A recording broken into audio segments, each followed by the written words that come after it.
Good morning. It's been a while. 2026 has been a bit of a rough go for us. Be getting sick for a little while and kind of lost my mojo for knitting altogether. So I'm going to play catch up here on 2026. And if I feel a little raspy, I still have a cough. So here we go.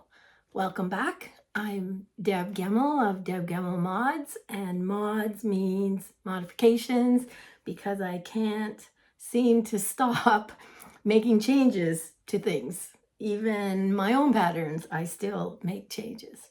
So what have I been knitting? This is the Just For You V Pullover that I'm wearing. And here's the only decent picture I have has no sleeves, but this is the picture on Ravelry. And as you can see, the Just For You V has sleeves now, which I'm very happy about. There is a second one because I seem to always knit two versions. So here's the second one. This was the second version, which I stalled on the sleeves for a really, really long time. But ta-da! Here they are, and there are sleeves on this now. And it's been sitting for a little while, so it's a little wrinkly, but fingering weight sweaters take a very long time to knit. On this one, the modification I made was to do the pattern down the sides of the body just to break up all that stocking stitch. This is a really easy twisted stitch pattern, and I really, really like it. What I tried this time was to make the back of the neck fairly narrow. I have like a standard 7-inch, and I made it 6. And what I'm finding is because I rib really tightly, this is supposed to cross over like that, like this one does. Crosses, where's the cross? There it is. There's the cross there to make the V. It's supposed to cross over. And I left the tail because I didn't know. When I cross it over, it's fairly tight because I cast on here and I did it fairly firmly. So I'm finding that neck a little tight. So I'm thinking I might just sew it, the edges of the ribbing together like that. And then that would make it slightly wider. And that was just me playing with it. I don't know if you knit a lot of sweaters for yourself, but you kind of get a standard that you use over and over, and a 7-inch wide back of neck is for me really standard, and it's on almost everything.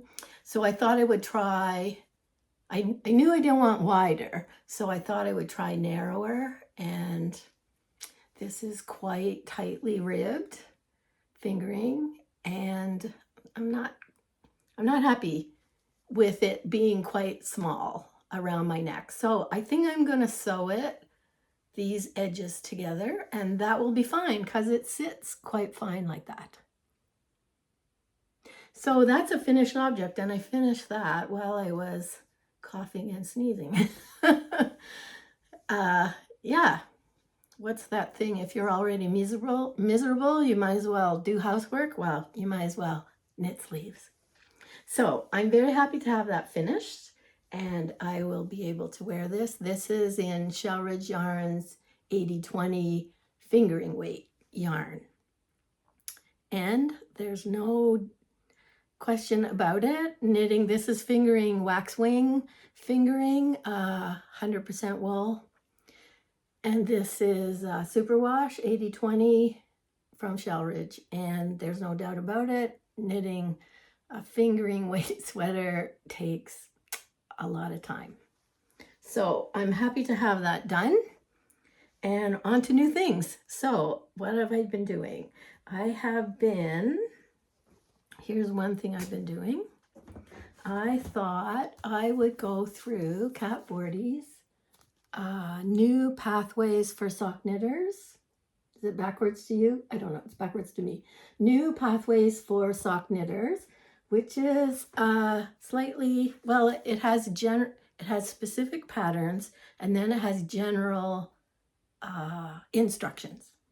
So I have gone through this and knit several of these years and years and years ago, maybe 4 or 5 years ago. And now I want to go through it again and do the general instructions. So not the stitch by stitch, but the more general ones. So the first one I did, let's see, was the upstream. Excuse me. Yeah, was the oops, I lost my card.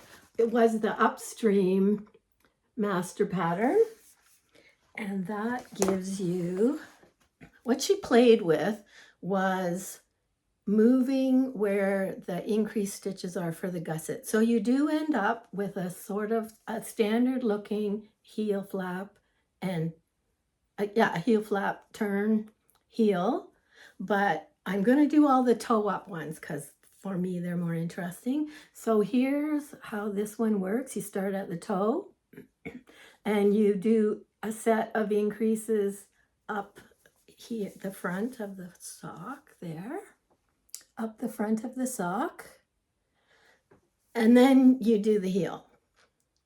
And I did one, and then I did another one for my son-in-law, and the whole time I'm trying to tweak it so that I can remember myself and get sort of a setup for myself.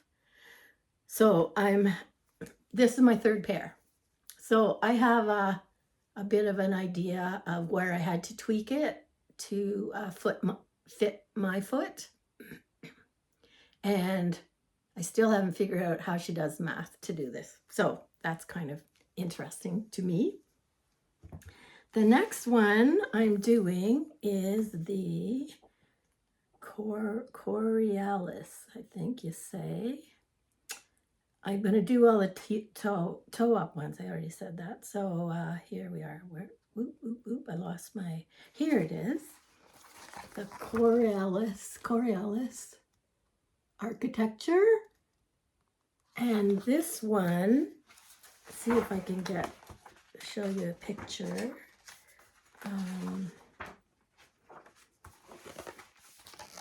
There, this has a swirl. Can you see the swirl? It's glaring. Wait, sorry. Today is a miserable day, so it's very, very dark. So I have a light on, and I tried to position myself so you didn't get a lot of glare from my glasses. So here's the start of it. There we go. So it has this, swirls around the whole leg. There's the toe. There we go. So interesting. This is a windswept. Do I have a card here? There it is. This is windswept. I bought this in St. John's, Newfoundland.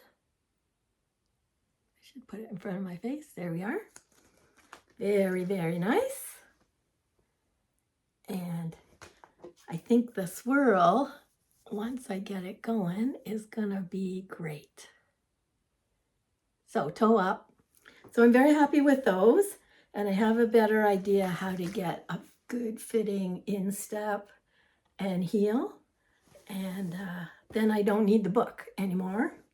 I can just follow sort of her formula and knit my own socks. And it's a different way of knitting socks, which is always sort of interesting to do.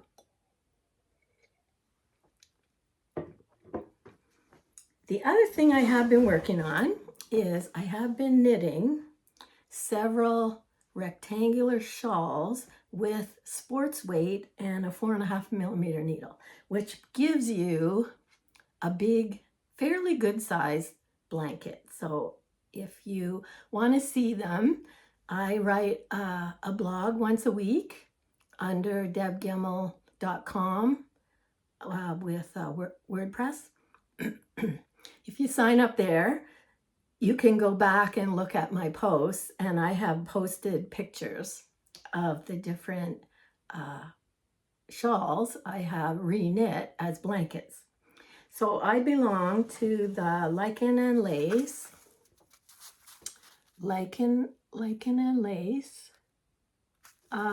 rustic wool club. It's sports weight, and it's a singles, and she dyes fantastic colors, as you can see. So I collect them. I get 2 50-gram skeins a month. Always nice to get a surprise in the mail. So I save them up, and then I've done 2 blankets so far. So this time I thought I would do the Clint. So Megan is offering this as a kit, but I have skeins of this. So the colors I'm using, here's the colors I'm using. There. So this is what I have done so far. So this is the center. It's modular. I love modular stuff. So it actually starts with the bottom row of squares, which are divided into 2 colors. And then you go up. Then you go up this right here, this column. And then you go up this and do this. And now, where am I now? I have no idea where I am now. Anyway, I'm filling in. I don't know where I am now. I need the map to show me. It's written a really interesting way. Because you're joining, it's modular, you're joining all the time. Sometimes you're joining on one side. Like, where am I? Like, oh, well, now I'm in the middle. Sometimes you're joining on one side. Sometimes you're joining on the other side. Sometimes, like if I started here, I would be going this way and I would be joining on both sides. So she has a map to tell you the order of the squares. And then she tells you which set of instructions, and she has 6 set of instructions that are ever so slightly different from each other, depending on whether you're joining on one side or whether you're joining on 2 sides, and whether you can whether you have to cut the color and, you know, stop that color, or whether you can leave that color with a little pin through it so that you can pick up that color for the next square, which is fantastic if you don't have to sew in another end. I am getting a little better. She gives you an explanation with a video on how to do the corners. And I can already see from when I started that my corners were not very good, especially this one. This one. My corners are not very good, but I can see as I go up that I am getting better at doing the corners. I did at one point think, oh, I should start all over, but I'm not going to. So all of the colors are Lichen and Lace, Rustic Heather Sports Weight, and the gray is Briggs & Little Sport, which you can see my Lunenburg here, which is leftover gray from this sweater. So I love modular stuff, and her way of connecting is different than I have seen other people do. So that's kind of interesting. Like not a big change from what other people do, but just everyone has their little tweak that they do, and she has a little tweak that I haven't seen before. So I'll show you the picture again so you know where I am here. So this is this square with all the color. And then I am assuming, I haven't got that far, I would pick up from the sides and go out on both sides. But I'm really happy to be doing the modular part. I don't know, I could do another modular square and just knit squares, but there you are. So you can see my colors are all different than hers, and yeah, this is what I had, and I'm pretty happy with it. These are fun colors. So that gold and yeah, this and the gray. Well, you can see that I have a lot of the gray. So this has been really fun, and yeah, having fun with that one. I really love modular stuff. Like, let's attach it. And because I was having trouble with the corners, she suggests that you weave them in as you go, and I have not, because I'm just not very good at the corners. I am going to use these tails to kind of see if I can repair. And it's not till you join the next one that you can see that you need a little, it needs a little help. So what did I just finish? I finished the gold one. See, and there I have this. See, I have this, which seemed fine at the time, but when I go to knit the next square, this is going to be a problem. But I can fill it in with a tail. So that's what I'm going to do. I will get better, but it's very interesting that, like, the corners for knitting are quite different than if this was a quilt pattern and you were sewing it together. So there's no sewing. It's all join, join, join. So yeah, that's lots of fun. Lots of fun. Yeah, you can see that, right? Like, that's what I get. I don't know if this is normal, but anyway, that's what I got. Enjoying this. And this will be this is a sports weight shawl.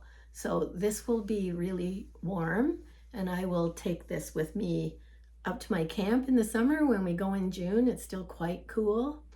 So I will be able to wear this around my shoulders and when I knit outside, and I'll be nice and cozy. So I'm really happy with this. Lots of fun.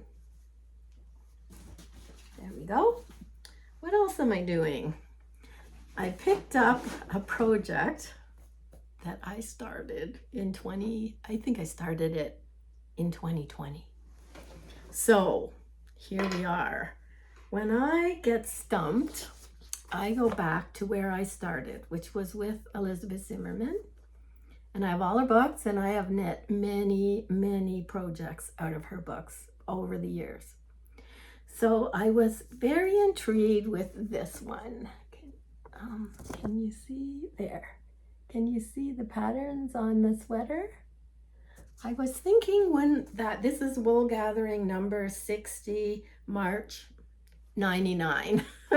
So I didn't knit this, but I was inspired by it. So I thought I would do an all over twisted stitch pattern.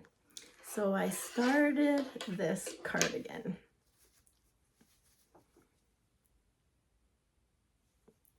Now, so I just looked up in my books and found a pattern that I liked and started it. So you can see here that there's garter stitch in here. And I did it until about here. And then I thought, what am I doing? This pattern requires you to pay attention on the wrong side. So you have to know where you are and put in the stitch repeats, and you're doing stuff on the wrong side. You're knitting in between here and purling these stitches, and then knitting these stitches and purling these stitches on the wrong side. I said, this is way too much trouble. So what I did was I looked at the pattern and I switched it so that now I switched it so that I could purl across the wrong side. So you should be able to see it. There it is. So here it is. It's right there. I switched right there. So now I'm purling on the wrong side, across the whole wrong side, which, I mean, this is quite involved to be knitting all of this. So the purl row is like a little holiday to go around the whole thing. So what I did was I switched all of this garter stitch to purl. So this is garter stitch purled on the wrong side, purled on the right side, right? And then this is knit on the right side, purled on the wrong side. This is purled on the right side and the wrong side. So that's the change I made. I'm trying to work with my light here, but anyway. So that's what I did, and now it's lovely. Now I do all the work, all the twisted stitches on the right side where I can see them, and then purl across the back. So I am almost to the bottom now. I have about 4 inches to go, and I gave myself a garter stitch here. This is the underarm. Garter stitch, the pattern, garter stitch, to do the sizing and to A-line it because it's quite long. So I A-lined it in this purled garter stitch sections here to add stitches to make it wider at the bottom, wider, you can see it, wider at the bottom than it is at the underarm. I started probably at the waist, increasing to make it wider at the bottom. So quite happy with that. Yeah, but this has been languishing such a long time. Such a long time. There was a post that I did because the neck was too big, and so I cut it off and redid it. So I'm happy with the neck now, but I'm not quite sure what I'm going to do with the sleeves. But this could take me a year to finish, and that's okay. This is rustic wool from Revolution Wool, which is a sheep farm, and they get their fleeces milled, I think in New Brunswick. And I bought a cone of fingering, which is closer to sports weight actually. So anyway, a cone, so no ends, which is wonderful. And yeah, I just have to keep at it.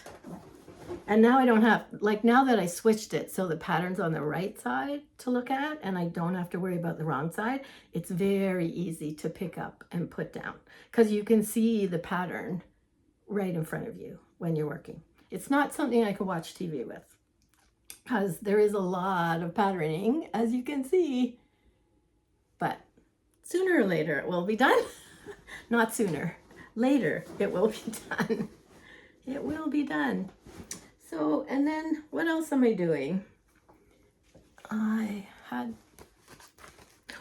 Because I belong to a club, not every color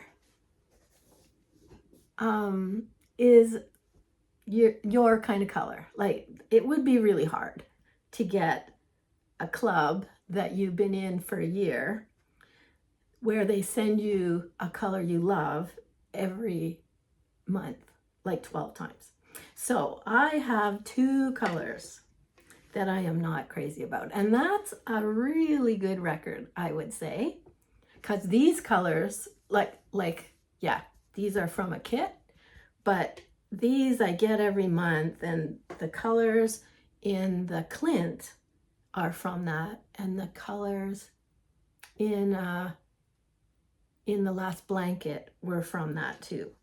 But these are 2 colors that, for me, there's nothing wrong with them. They're just not my colors, and that's gonna happen, right? Like, that's part of the deal. Whoops, that's part of the deal. Is you take what you get. So these are the 2 colors that are not my colors. So that's fine. So I thought what I would do, oh, I am attached here.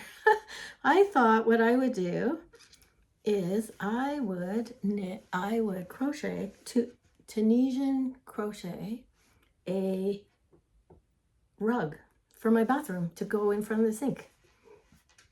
So I'm gonna stick my crochet hook back in because I don't want to lose it. There we are. There, so here it is. There. Tunisian crochet. You can do it with a regular size hook. So Tunisian crochet, quite often you need a cable for all the stitches. And so Tunisian crochet is also what used to be named, I think, the Afghan stitch, where you pick up in these vertical, that might be hard to see. Can you see? Oh yeah, there. You see these vertical bars? You pick up a stitch in these vertical bars and load them all onto your hook. And then you go through 2, 2, 2 on the way back. And it's really, really easy. And no more than 20 stitches in this particular pattern. So this is the Escalera Wrap by Aclori Designs. And I have done this before with fingering. So can you see? There we go. So it's done like this. And I did it once in fingering, and now I'm doing it again in sports weight. So I did it in fingering weight wool with a 5, well, I use that crochet hook, so it's a 5mm. So you're using a 5mm crochet hook with fingering weight, which was lovely. It has a lot of drape when you're finished. So this time I'm doing sports weight with the same size needle, 5mm needle, and this is denser.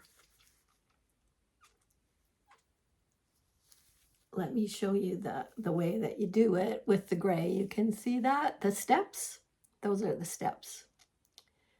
Yeah. She has videos. It's very straightforward to do. And I'm just gonna keep doing it. I think I'm gonna do it this way, and I'm just gonna keep going until it's deep enough. Because I think is it long enough? Anyway, I just keep going. I have a bit of this to use up, and I'm happy to use it up in something that's useful. And I did put a little bit in it, a little bit of this in my other blanket, but I thought, not my favorite color. It's just the way it is. And all the other colors have been fantastic. So that's just a couple colors that I'm going to use for some other purpose. And well, that's where I am right now. So future projects. I want to knit an all over color sweater. So I was looking at patterns and looking at patterns and looking at patterns. And then I thought I should just go back to Elizabeth Zimmerman, where I started knitting decades and decades ago, and look through her books. So I found this sweater in a knitting workshop. So this is the knitting workshop. If you can get these books from the library, I just found them. You can learn so much. So this is what, where am I? This one. Can you see that? There, the aspen leaves. Yeah, so shaded aspen leaves. So I thought that's very cool. So I'm gonna use the chart, and I thought I would try to color grade it and use my stash. So, if you have stash, you know that what you have is somewhat limited, right?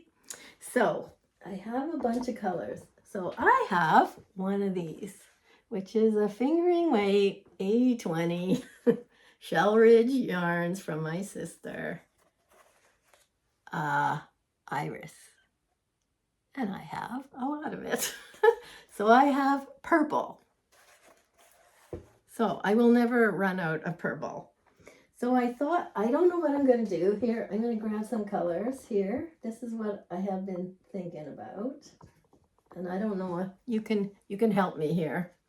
Okay, so this is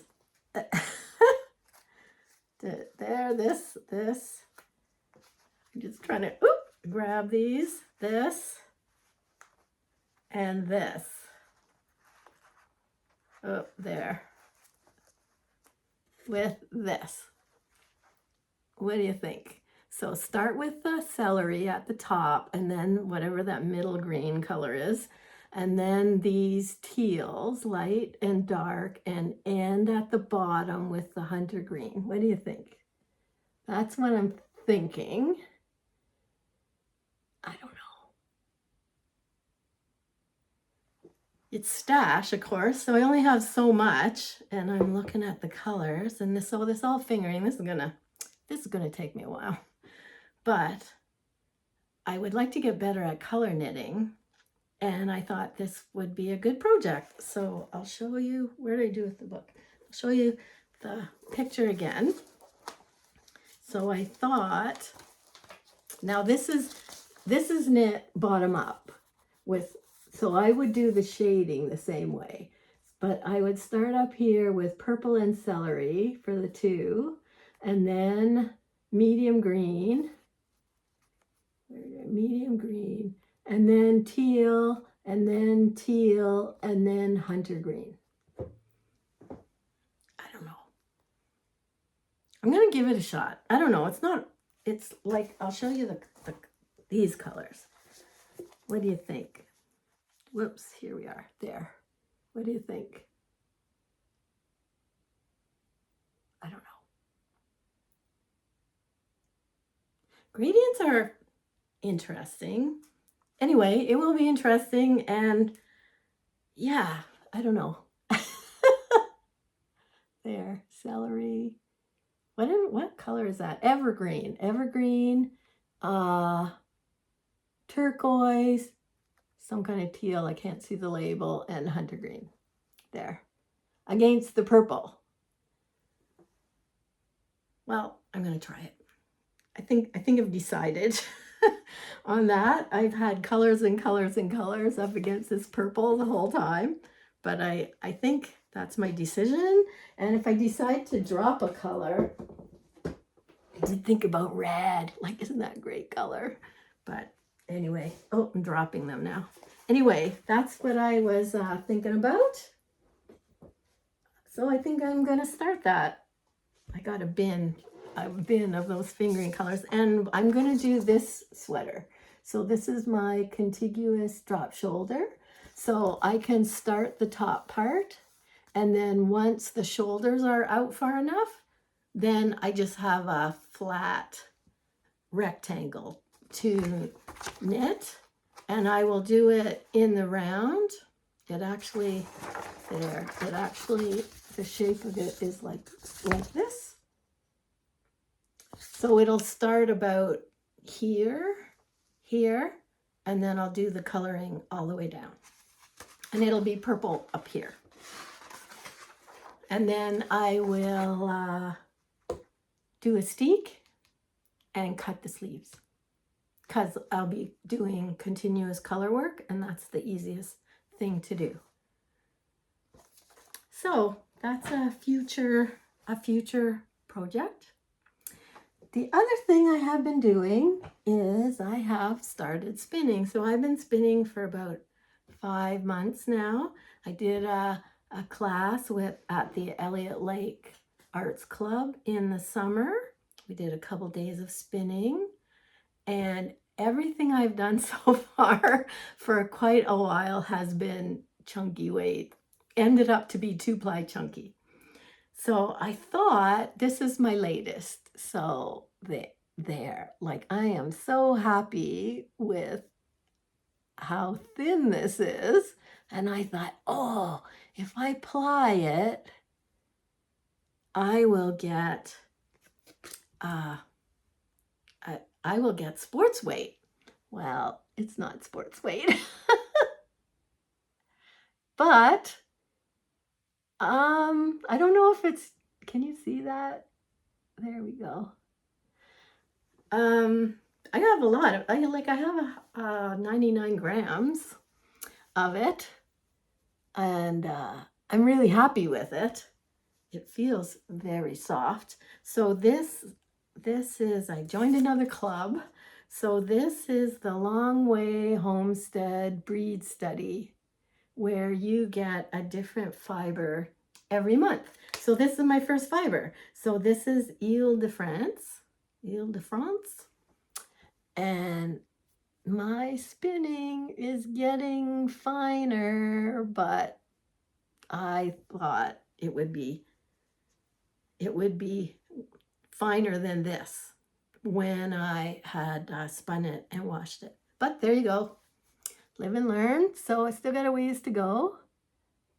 A little bit, not bad, thick and thin. That's okay. So I think I might knit a shawl.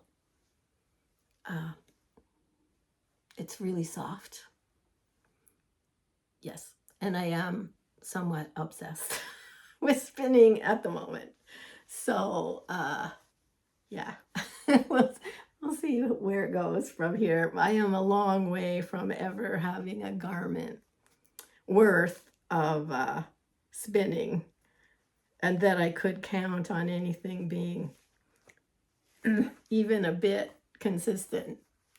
But anyway, live and learn. I was told I had to put in the hours, and I've been putting in the hours. So I am very happy with this spin. I can't get a good, it's very fluffy. It's a little fuzzy, so it doesn't give you a clear. Anyway, I'm really happy with that. And I have something now that I could actually knit with. So I think it's closer to worsted, so I'll use a nice large needle. I'm not a large needle knitter, but I will be probably 5.5, 6 maybe. We'll do it for this. Give me like a shawl. Anyway, I'm going to knit it because it's knittable. And that makes me really happy with how I'm doing.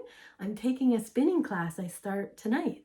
So at one of the spinning and hand weaving guilds. So I think it will fill in a lot of holes for me, because I don't know so much about spinning, but I am thrilled with how this went, and I have my next month's spinning to do. So yeah, it's been really fun for me, and we'll see how it goes.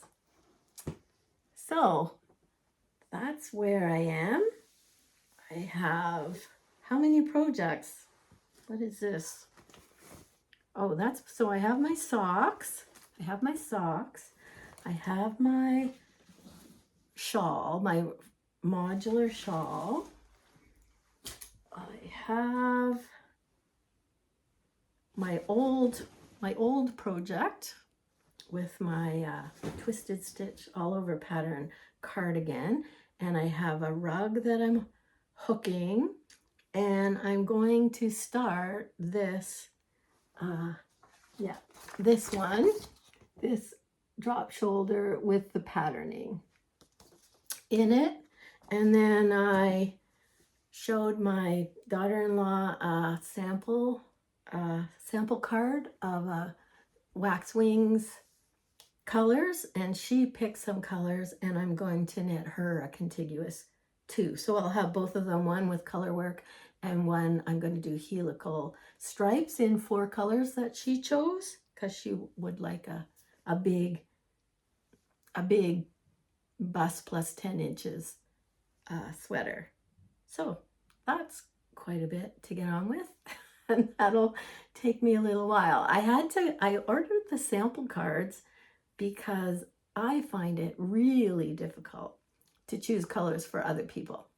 I actually think most colors go with most colors, but that is not the case apparently. So having the sample card, the Waxwing sample card, enabled me to say, what colors do you like here? And do you think these 4 colors would go together?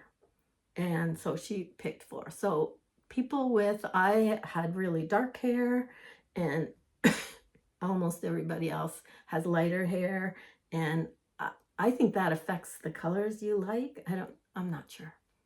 But anyway, so now I have a sample card that I can say, what colors do you like? And let's go from there. So this will keep me pretty busy. So I will do a catch up in a couple of weeks, and hopefully I will have made some progress.